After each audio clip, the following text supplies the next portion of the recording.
It always helps to remember to turn the mic on before recording for 5 or so minutes. Anyway, continuing this, Chapter 11 of The Phantom Menace.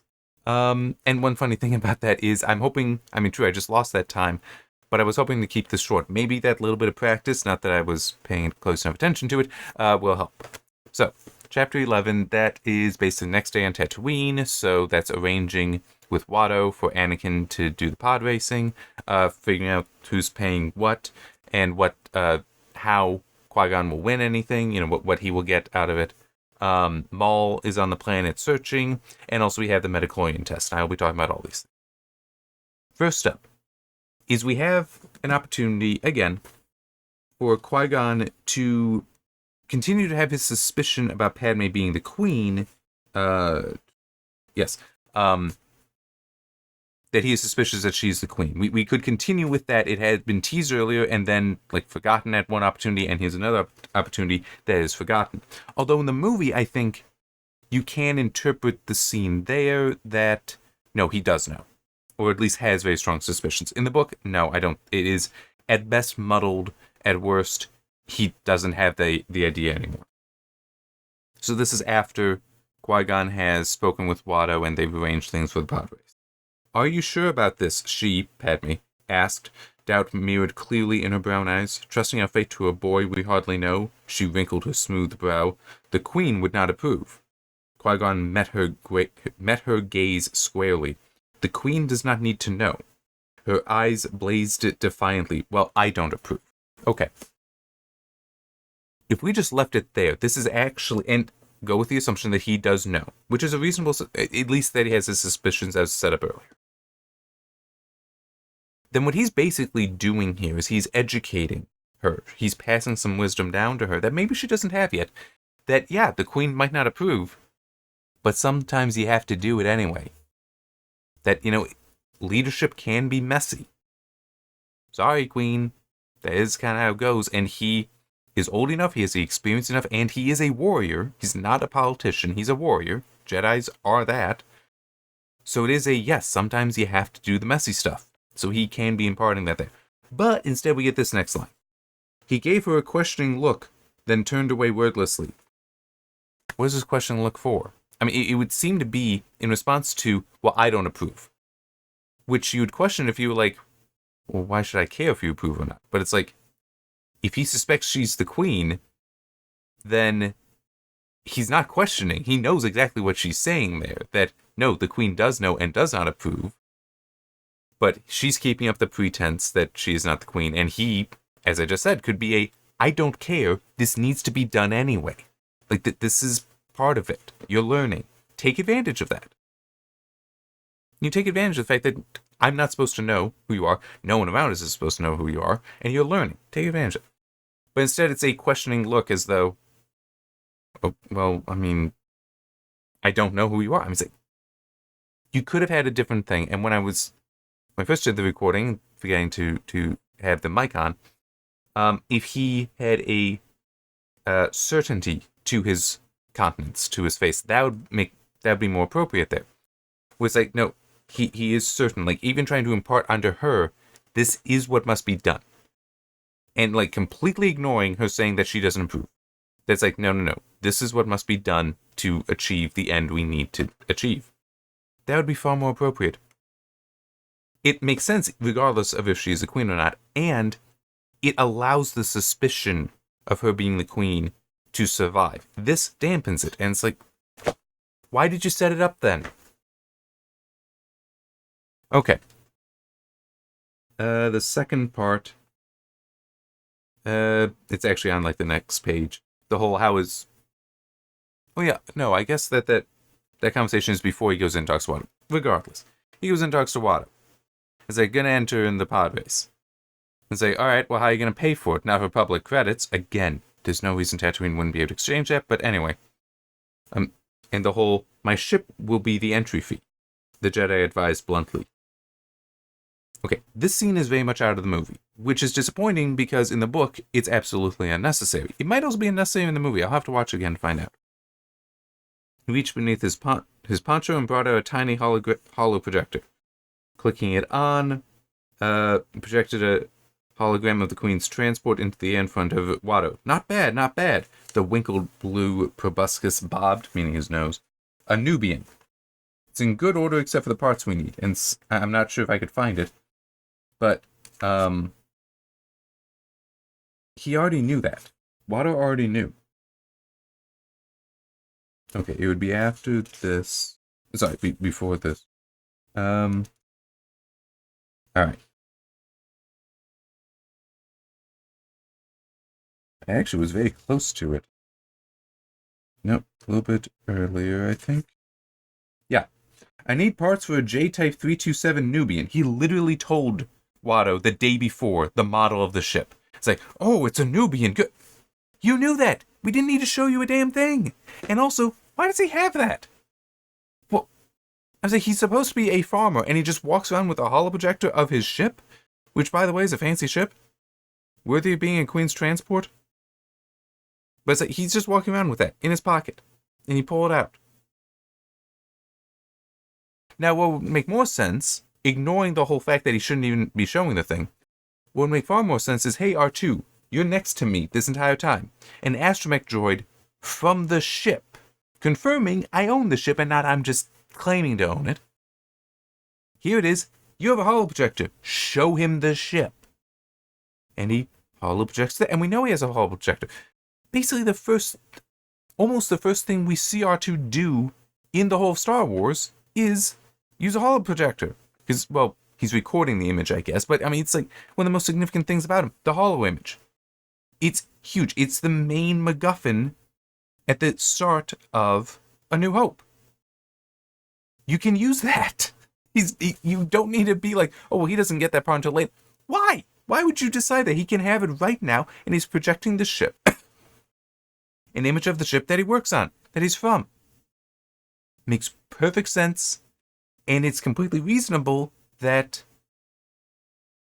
Okay, take that back. It's not completely reasonable, because why does a farmer have a ship with an astromech droid? But it still is. At least the technology makes sense for R2 to have it. It doesn't make sense that you're walking around with that in your pocket. It really does. Okay. The arrangement is made. Qui-Gon leaves. So does his party. And Watto tells Anakin, take the day off. He's really excited because of the whole, no matter how the race goes, he makes a profit. So he's excited. Tells Anakin, go inspect his pod racer. Basically make sure it's not a piece of crap that's going to embarrass me. That's basically what's going on. So Anakin has the day off. Okay. So this slave child has the day off and is able to go back home to work on his own project, because this is his pod racer, remember. They get there, and Shmi is there, his mother, who's also a slave of Watto's. Apparently she's the least employed slave on the planet. Because it's like, yeah, what do you do as a slave? I take care of my kid. So you're a mother, yes. But you're a slave, yeah? What do you do for your owner?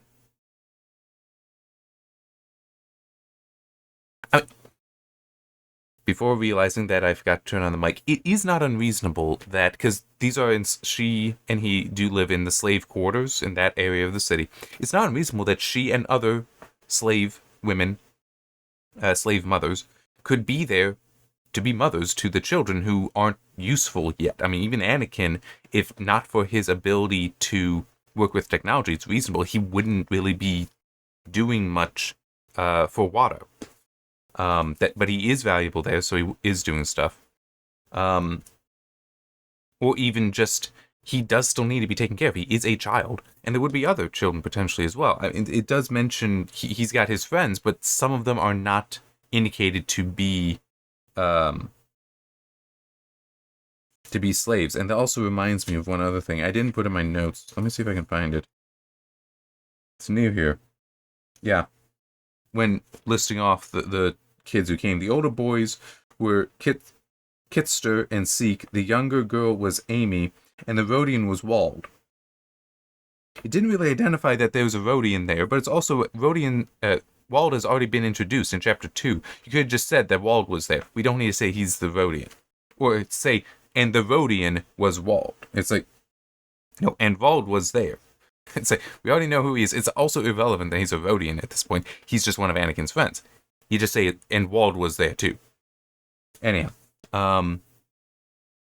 yeah, Shmi could be just basically employed to take care of all the slave kids, along with probably some of the other women. And it's like, this is a reasonable arrangement that the various slave owners and shop owners there would have. Where it's like, yes, we're losing money by not having them do work for us, but these children do need to be cared for. We can't just ignore them. So by a few of us giving up these women who could be doing work for us otherwise, taking care of them, that means then that we don't have more women, potentially, like if there's, say, 10 kids, each with their own mother, but you only have 3 of those women stay back, well, that leaves 7 women that can continue to work. So that it actually would work as a trade-off. It's like, maybe that's it. But again, there's zero explanation. She is just the least employed, least busy slave on Tatooine, apparently. I'm sorry, it just... I know some of the technical stuff that I get into with these stories is I'm being pedantic, I'm being overly technical. But some of it is she's a slave that doesn't do anything. That's not small. That's a big technical plot hole. It's a big plot hole. It's technical, but it is a big plot hole. Alright, it does talk about when Qui-Gon is talking with her. I might be able to find it since I'm leaving the book open on my lap. Okay, yeah. The whole Jedi are normally recognized within 6 months. Is it here? You know, maybe not quite. And there's the whole he has no father thing. Because there's one of the conversations. Nope.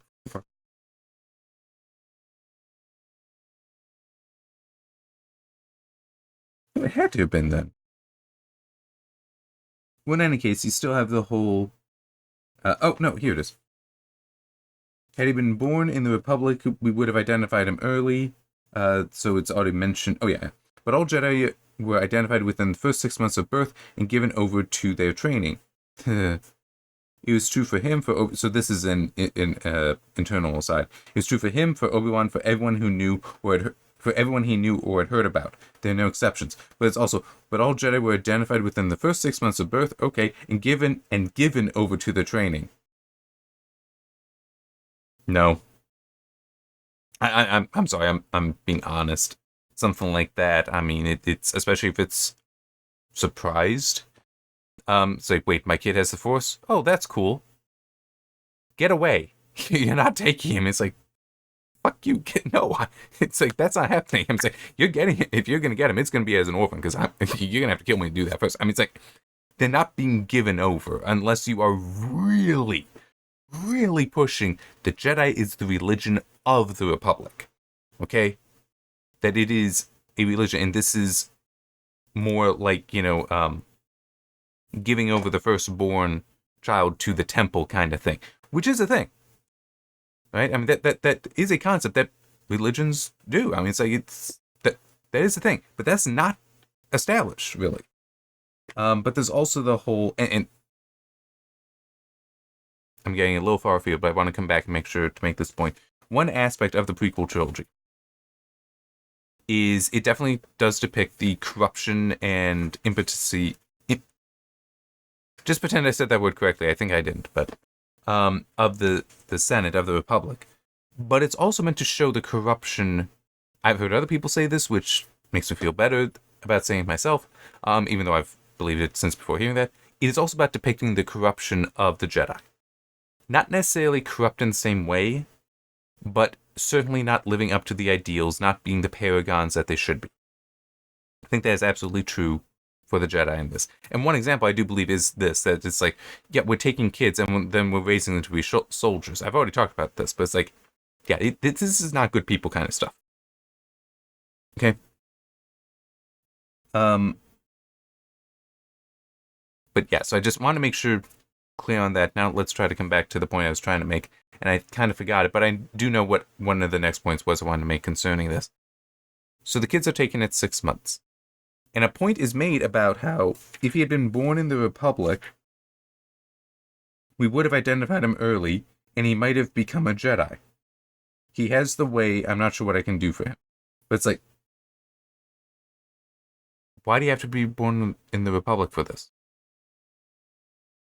No, this is legitimate, because if it is that significant, fine. And also the whole, I've never even heard of this before. It's like, you have worlds that you're not monitoring? Dude, if you're not hearing about it, that's just because you're stupid. You're not paying attention.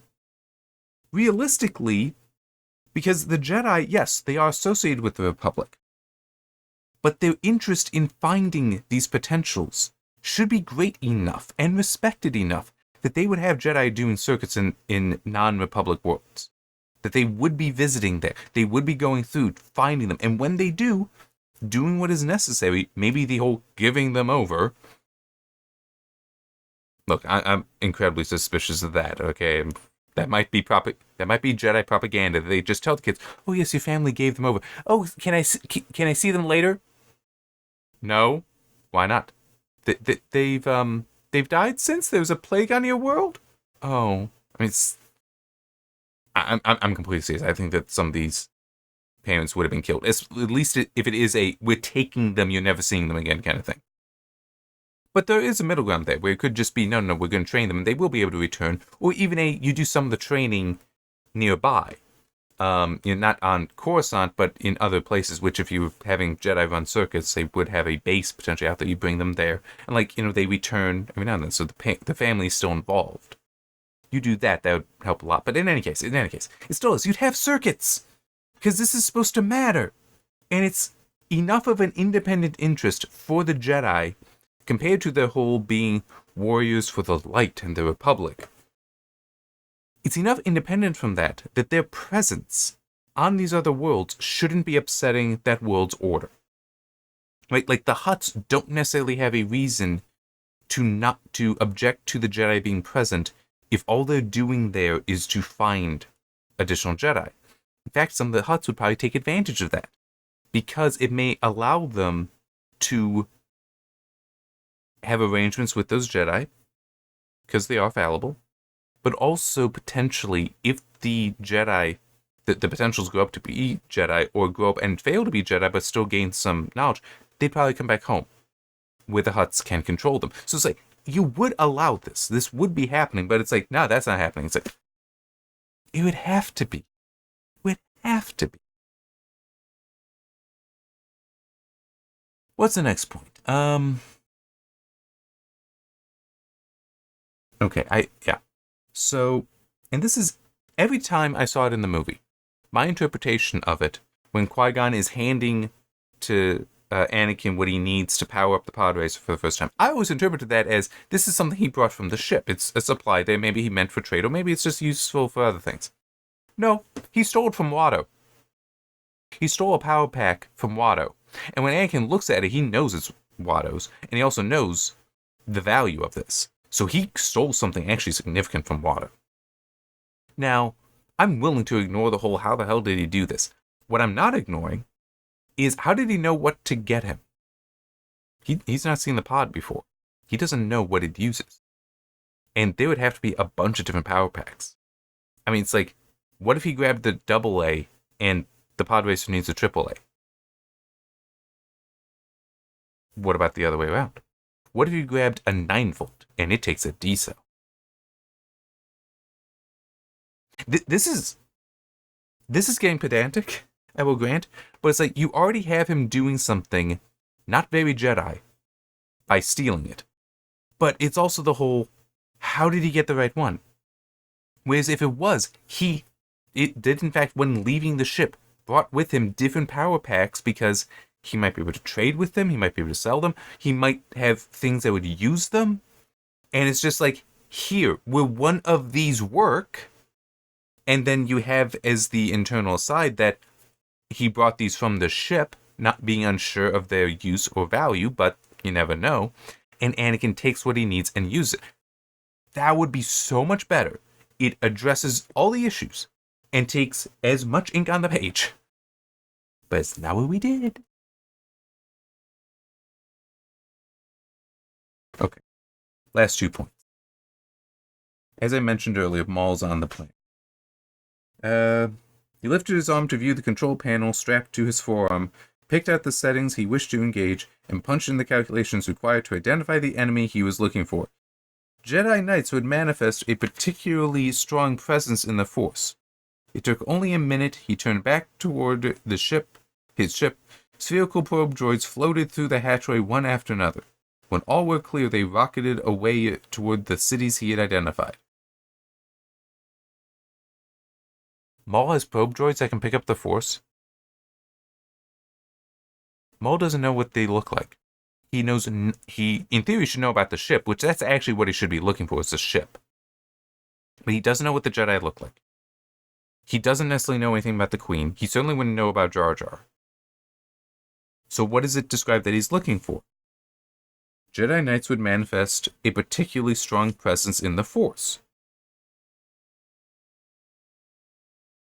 I'm not saying that this is lore breaking. It doesn't have to be. I don't know. Other people know the lore far better. But the idea that a droid can detect the Force has huge implications. For one thing, going back to what I was saying about having a Jedi run circuits. No, you can have a probe droid running circuits on planets. You can have one on every single planet. It just goes over, just picks up wherever this is, and then a Jedi can be sent out. That might be a lot easier to manage than a continuous repetition of a Jedi walking through. Because you could also believe the Hutt would be like, we don't want Jedi on here regularly. But one just occasionally shows up. It's like, hey, you're a kid. It's got the Force. Taking him with us. Because, train him, better life, all that good stuff. That's reasonable. And apparently you do that with the probe droid. That the Hutts probably wouldn't be as bothered by, or even wouldn't know about. And then there's also, in the original trilogy, well, for one thing, Vader and the Emperor would want to be finding out if there are people with the Force around, so they would be using these things on every planet. And they don't need to ask permission. But it's also, we need to find the rebels. And in Empire Strikes Back, because I do remember this being mentioned, that they knew Luke had the Force. There was no demonstration that they were aware of him showing the Force. So there's actually no reason for them to have any knowledge that he has the Force. It could just be coincidental his name is Skywalker. But they were aware of it. So they should have been sending out probe droids to find these Force disturbances, these Force presences. I mean, sure, he's not a full Jedi Knight, but still is. They only need to find one person with it. That's all they're looking for. So it's like, there are major implications from this. So it's really stupid that it's just like, no, we're saying this is how he's finding them. There's also, as I said, the ship is more so what you would look for. Because you do know exactly what that ship is. You send those probe droids out, you look for that, you have them looking around for that ship. And you could have Maul making the mistake of looking specifically in the cities. Like, oh yeah, they landed in a spaceport and trying to hide amongst there, because that's what I would do. This is a common thing for a lot of villains and other evildoers in stories, that they think about things in their way. That they would try to be camouflaged with many things around them, because then no one would be able to pick them out. So they think, oh yes, everyone's going to do that. So instead, by them trying to hide out separately, away from everything, trying to go unnoticed by not having anything around them, they could fail that. It's not great reasoning. It's not a great example there, but you could have that kind of reasoning. But still, it makes perfect sense to look for the ship. That you know. You don't know about the Jedi. You don't know what they look like, and having droids that can sense the Force is a problem. I do think. I mean, just the implications are so large from that yeah, I would be like, no, we're not doing that. He's looking for the ship, but he's going to first look in the cities and then work his way out. Because if they landed here, it's for repairs, so they have to make contact with a city. So start there and work out, as opposed to just randomly looking through the Dune Sea. Okay. It's actually the same page. So,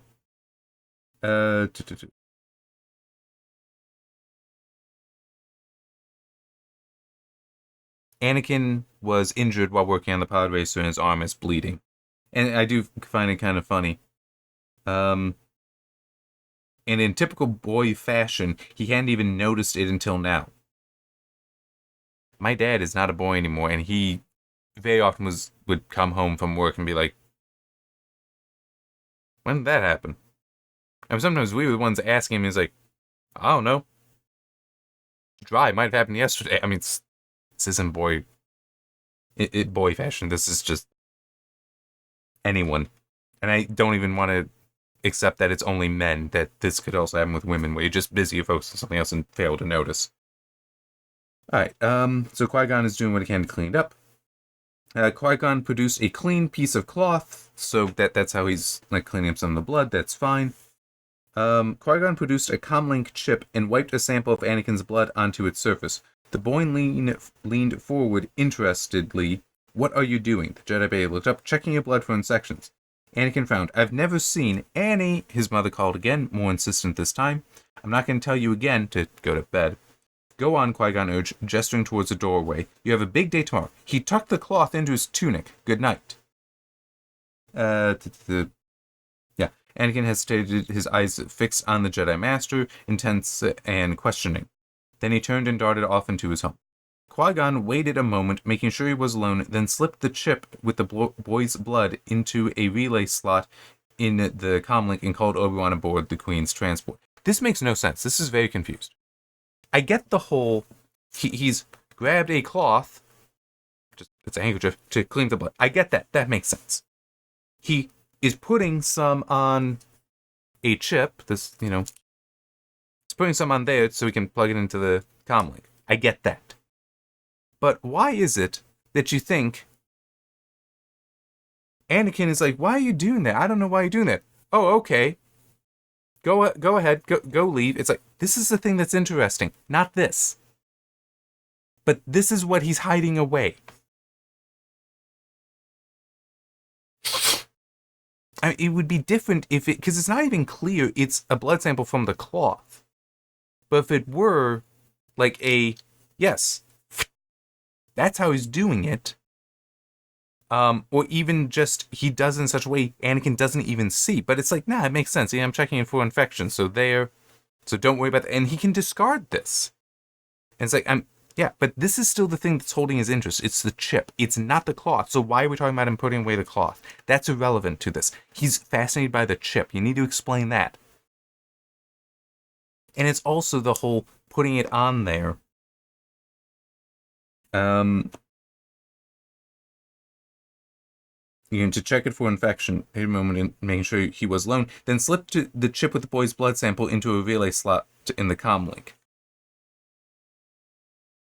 Why not do that immediately? Let the boy see you do that, so let's just, let him see you do that, so it's this is to check if there's any infection. So it's like, this is going to actually do something versus the chip just sitting there. It means nothing. But, it can't do it on its own. But do that. Now it's like, yes, I'm doing something. It's boring. Go to bed. It just feels very confused. But a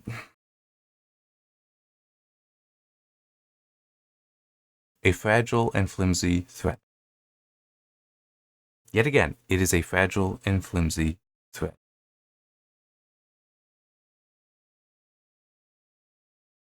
That's all I got. That's all I got for it. And it's disappointing. It's also kind of funny because I am quite certain that when I read this around the time that the book would have come out, what was that? Let me, I don't remember. It's been too long, and I don't care to memorize. In 1999, okay. I was thinking it was that, I just wasn't certain. So it's like I would have been about 10 years old. I wouldn't have noticed these flaws. I was a kid. Why would I notice? But I see it now, and it's like, you can do a better job than this. Why didn't you?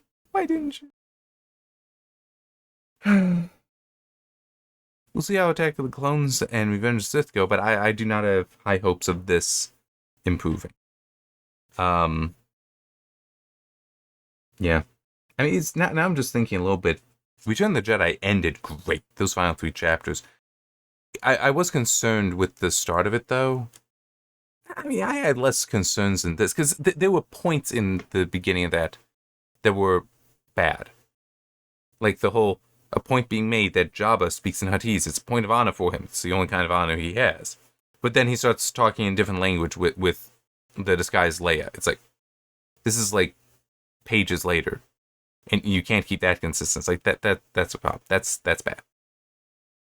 But it's like, okay, you're still telling a good story here. It's still working, still going. This flimsy and fragile thread. Return of the Jedi never felt that way. It just felt like it wasn't always written very well, written very consistently. Flimsy and fragile thread is completely different, as far worse, and I don't see a good ending solving that. Because it's just, how do we get there? By following a flimsy and fragile path. That's how. The ending cannot justify that, because the motivation to get there was absent. Okay. I'm just gonna skip ahead to see how. Okay. Okay. So the next chapter is basically gonna take us to the beginning of the race, because it said when the green light finally showed. But yeah.